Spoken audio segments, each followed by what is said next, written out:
Alright, beep, let's do this. First thing first, the name is the LUI. Secondly, the game, it is the game of bodybuilding, more specifically Mr. Olympia. We're 8 days out of the 2016 version. Thirdly, though, very thirdly, the year 2003, a milestone of a year, quite significant, quite important in this time of the year in a sense. Why?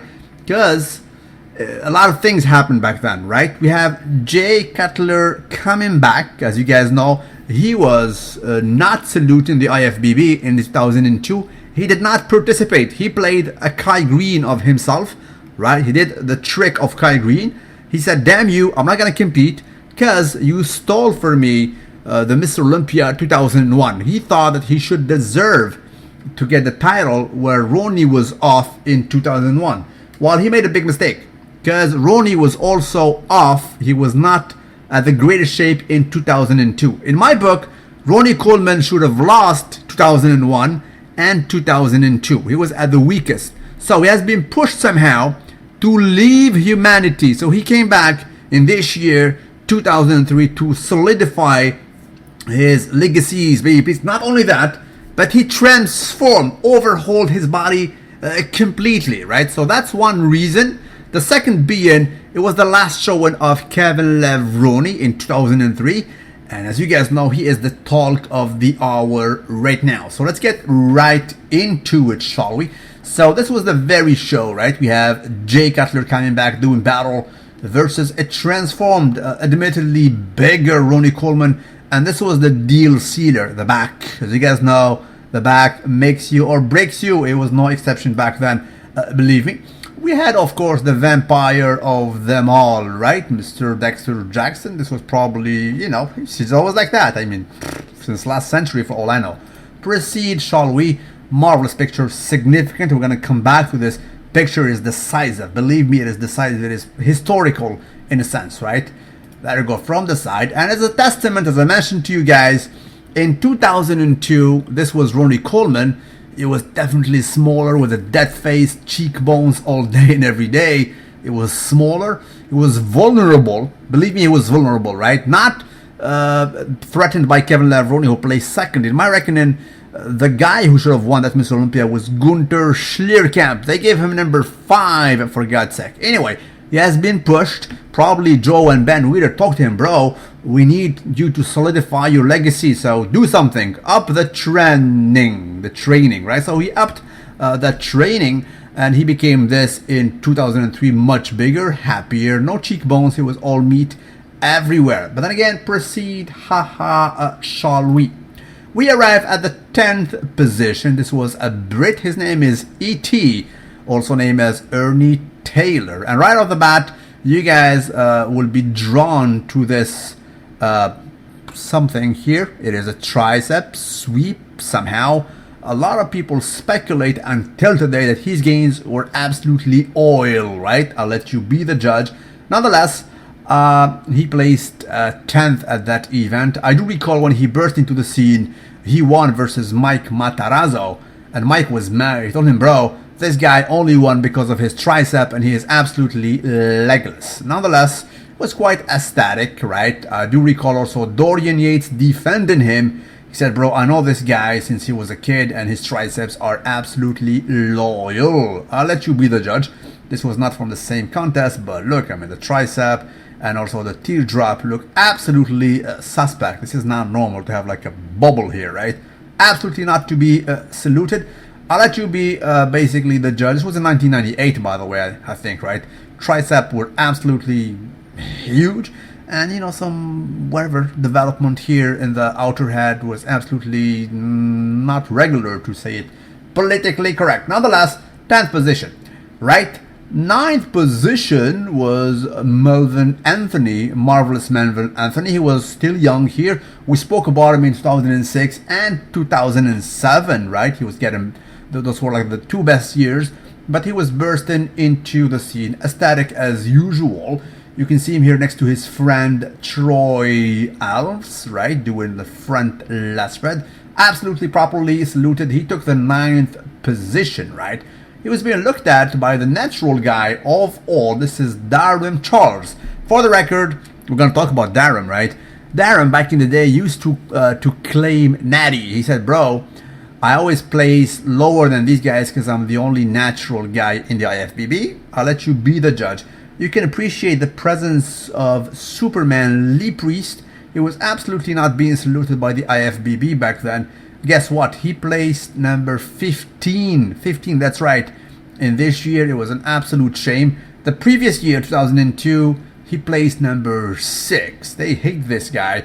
If you guys recall, there was a famous interview made by Tom Platz in the early 90s, baby please. He spoke to a lot of guys. Ronnie Coleman, I think Chris Cormier was there, a slew of others. What's his name? Not Robbie Robinson. I forgot the name of the guy. Anyway, Lee Priest was there, and he spoke about about the vitamins and the supplements, as you guys know. And the only dude who accepted to testify in that video without covering his face was Lee Priest. So Lee Priest was talking like that without covering his identity on a daily, bro. And of course, that's something that the IFBB does not salute. Proceed, shall we, though? We arrive at the 8th position this time around. This is Mr. Troy Alves, highly underrated. I think he was trained even back then by Chris Acito. He was known for having a solid front lat spread. Some say Dorian-esque. Highly underrated Troy Alves, baby please, right? And we arrive again to Mr. Darwin Charles. Darwin, even back then, was a veteran in 2003. Right now, he is still competing, but he is doing battle in the classic physique this time around. You will see him colliding with Arash Rahbar. A very distinctive bicep. They used to call him the baseball bicep back then. And of course, he was claiming natural status until lately. I'll let you be the judge right there. Okay, so he placed number 7, right? He received $15,000. And now we actually arrived to the critical position. Sorry, let's go through these guys again. So we still have Darwin Charles, and we give a salute and a rest in peace to Art Atwood. Now, Art Atwood, a lot of you guys, if you're young, you don't remember him. He had actually one of the craziest back development. I mean, he was not quite static, but his back was really, really solid. In this contest, he placed number 13th, right? And he passed away, unfortunately, a few years ago. Rest in peace. Okay, so the Milestone Images, this one right here, this was the last showing of Kevin Levrone ever. So we are at the 6th position, probably the worst position he had at Mr. Olympia. It is actually, not probably, it is by a long shot the worst position. To be noted, in 2002 he placed 2nd, but then again it was a messed up Mr. Olympia. If you guys remember, Ronnie was 1st, but Ronnie was quite bad.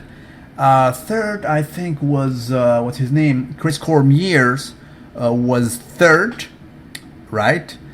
And that's it. I do recall that Gunter was 5, and what's his name? Lee Priest was number 6. Number 4, I don't recall. Anyway, as you guys see, this is not the classical way we do remember Kevin Levrone. He was absolutely soft from upstairs, and the legs were not loyal. Probably they were the worst legs ever after that of 2002, right? So it was unusual. Of course, at this level, they will judge you against yourself, and he had nothing to do with his previous years, right? Absolutely softer, and the legs, especially the legs, just melted. And then after this year, he retired, as you guys know. As a testament, this is a back double bicep versus the blade Dexter Jack. Dexter Jack, again, I mean, shit. I mean, this picture might as well be from 2 years ago, 3 years ago, 10 years from now. I mean, I don't know. I mean, he's always the same. The only thing that changes is muscle maturity and sharpness. He get a little bit bigger, not that much, but probably 5 or 6 pounds. But he added roundness everywhere, ridges, valleys, please, and just hardness, right? Whereas Kevin Levrone, that year, admittedly, you can see that his back compared to Dexter Jackson, no comparison whatsoever. Dexter is way ahead, way more details, thickness downstairs in these lats. And what comes to the glutes, and those of Kevin were absolutely not comparable to that of the Blade, right? And of course, that's why he placed lower that year. From the front, same story all over again. Kevin looked a little bit tight upstairs. I mean, this position front double bicep was not as fluid as the Blade Dexter Jackson, but certainly the legs, those of Dexter, who is considered to be a small guy. Dexter is not a huge, massive guy. He was just had more roundness, more sweep, and so on and so forth, right? Proceed, shall we? So this was another shot. He was in top 6. You can see him doing another front double bicep. This was the top 6, by the way. The guy here who had the bubble gut is Dennis James. Right? We're going to talk about him in a few. To be compared, actually, to remind you how the back of Kevin was way better than the one I just showed you. Let's go back to it real quick. So this was the back of 2003. Admittedly, not the best back ever. To remind you how he was, because I prefer the version of 1995. When I spoke to him, bro, I told him, in my reckoning, this was a milestone year you had. Again, he placed second to Dorian Yates, but this package was just solid pretty much everywhere. It was not too busy, right? It was not the biggest version he brought, yet it was sufficient. It was not busy. I mean, everything was, the equilibrium was there, the balance was there, and he had, some peeled glutes in the mid-90s, which was not a sight that we saw a lot. Aside from Dorian Yates and Sean Ray, most of the other guys did not have those peeled glutes, yet in 95, Kevin brought him, right? And from the front, you can see that his legs were absolutely on a different level. The sweep was there, the roundness was there. And I remind you, since actually we're 8 days from Mr. Olympia, in my reckoning, if he brings a shape resembling this one of 95 or 1996 Arnold Classic, in my reckoning, he can crack the top 6 in 8 days, right? This is the best version I personally prefer. If he does that, or if he brings better than that, right? There we go. Another picture from that year. You can see Darren Charles was there in 1995 as well. Chris Cormier, Mike Francois, and the guy, I think it's Jan Harrison, right? If I do recall, I'm not sure. But nonetheless, take a look at the legs of Kevin in this year. They were absolutely loyal, marvelous. We'll see if this year he will be able to replicate this version when it comes to the wheels, right? From the back, of course, he was not Dorian Yates. I mean, Dorian is just Dorian, right? I mean, Dorian is just another level when it comes to the back. He was killing everybody. Hell, when I heard Kevin talking about him, he was saying, bro, this guy from Britain, he goes there and he hides himself in his gym for like a year, and then he comes to the US, to Olympia, and he kills everybody. The back was marvelous, just Dorian-esque, right? But nonetheless, that of Kevin was respectable. It was good enough to be still top 6 material in today's world, today's era, in my reckoning. This is my opinion about it, right? But then again, proceed, shall we, right? To remind you, this was the back of him, 2003. No comparison with the one I just mentioned to you.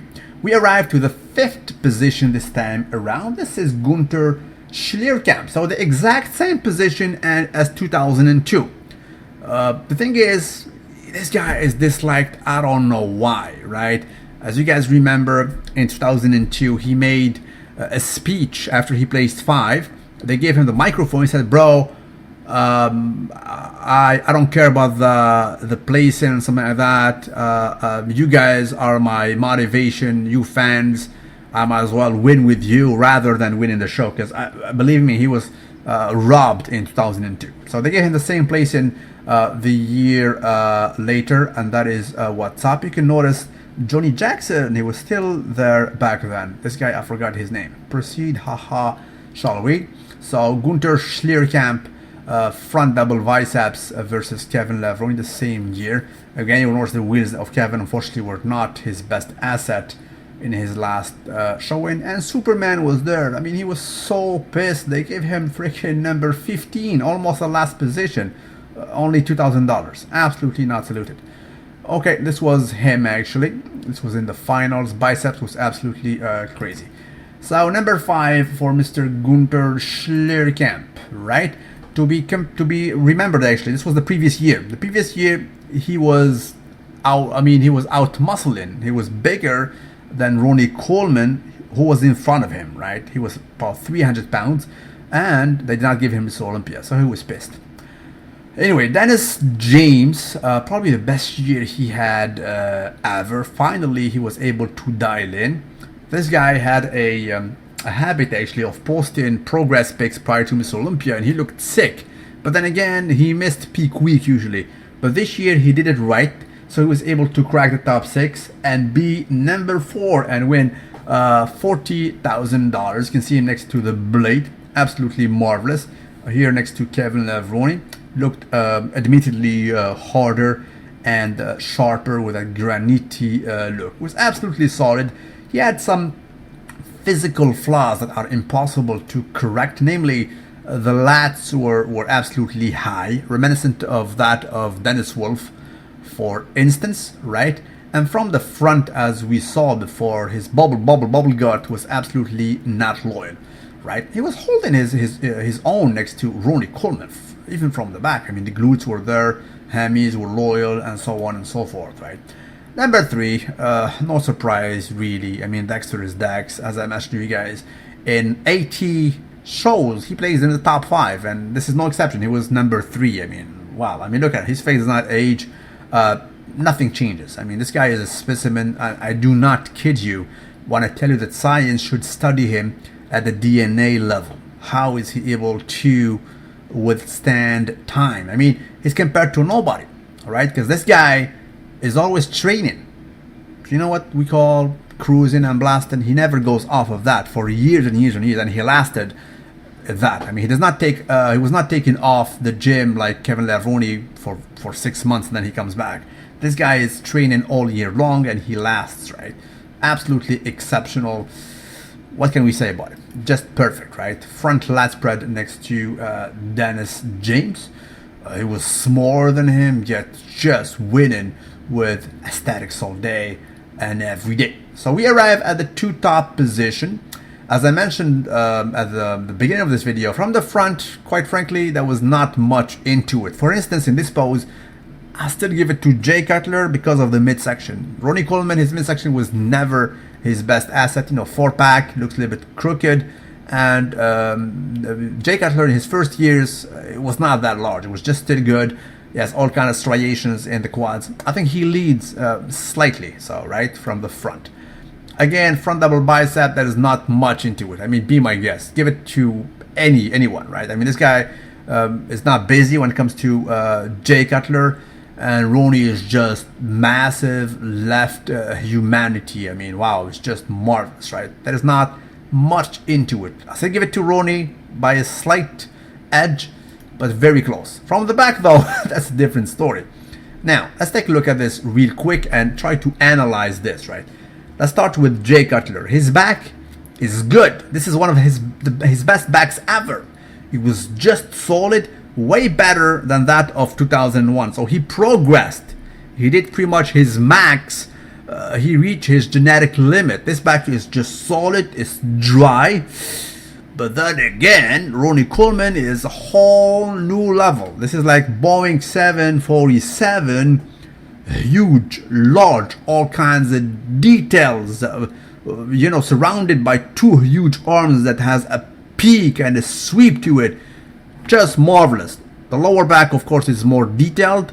The Christmas tree of Mr. Cutler was never a sight to be seen. And then we go downstairs and we arrive to the glutes. Oh Lord, until today, they're the best glutes of Mr. Olympia ever. Followed closely by those of Phil Heath maybe, but the sheer size of that of Ronnie Coleman is a different realm, we need to confess, right? And at the bottom, both of them have very good hammies. So Ronnie takes this, I mean, decisively, right? He won that show absolutely from the back. To be noted though, we can already notice a slight imbalance starting to appear in the back of Ronnie Coleman in 2003. You see the left side is a little bit smaller than that of the right one. A bit of an imbalance. It started to show, right? To remind you, his back was hurt in his latest showings, right? Meaning 2006 and 7, specifically 2007, it started to melt from the left. So, but we can see that starting right here. That slight imbalance. Anyway, wow, look at that, right? We'll start with Jay Cutler. We analyze this. This back is crazy. That of Jay Cutler, I guarantee you, it is just a marvelous back. If we dismiss looking at Ronnie Coleman for a second, by itself, it looks solid. This is a winner back. He will give a push to today's Phil Heath, right? But in that era, he was versus the Boeing 747. I mean, look how large it is. He left humanity. I mean, he upped the training, right? So he upped everything. He had no choice. He has been pushed. He almost lost his crown twice, right? So the back, he takes it hands down. I mean, you cannot beat Ronnie Coleman in this pose, relaxed pose. And again, those glutes, right? We do not have a glutes butt obsession nowadays in bodybuilding. It is either thanks to this guy, Ronnie Coleman, or because of him. He installed this institution, this reality. How can we go back in bodybuilding to regular Dorian Yates days or Lee Haney, where they were pretty much hiding their glutes? He brought this, he ushered this era, so it is a new threshold that we need to hold on to. We cannot go back. You know what? The winners at Mr. Olympia must have this, something resembling this. So he killed him with a back that is just more developed, genetically more gifted and bigger, you name it, larger, whatever. And the glutes are killer. And believe me, Jay Cutler is good. Jay Cutler is a very good athlete. But next to this, man, he has just no chance. He was a good second, and he was proud and thankful to be second. That I guarantee you. Another shot, same thing that I just said. Apply it to this freaking picture. It was just insane. We've never seen this. He moved up, actually. We forgot about the Dorian Yates era. I mean, we've never seen this. I mean, I love his 98, 99 versions. He was a little bit small, but the 2003, I do recall, even on a round table, there were Phil Heath, Dexter Jackson, Jay Cutler, I think, and that was Chris Cormier. They having a chat, and you know, Phil Heath went back and said, bro, the 2003 version of Ronnie Coleman, wow. And he was not even Mr. Olympia back then. So this year is a milestone year, and that's about it. So at the end of the day, he won with a sheer mass. He left humanity. He did not last that much after this, right? I mean, after this, he had 2004, 2005, and that's about it. I mean, you know, he left humanity, but usually at this level, guys do not last that long. I mean, Nasser al-Somebody upped basically his training in a sense, and he did not last that much. Dorian, I mean, he was a big guy too, and you know, he faded in his last year, and so on and so forth. And as a testament, this is the 2003 version versus the milestone version of 1993 of Dorian Yates. A decade apart, a whole evolution, a whole new era, whole new epoch. Bodybuilding evolved, right? Right now, we still have Mr. Olympia, who is around 240, 245 in that of Phil Heath. When I talked to him about 4 days ago, somehow we conveyed, I mean, we agreed that probably he will be the last quote-unquote small Mr. Olympia, because some huge guys are coming in Dallas McCarver and the likes. Slucher, wherever you is on a daily basis. Please tell me what time it is. Thank you for watching. Don't forget to like the video. I'll be waiting for your comments, boys and girls. Don't be triggered.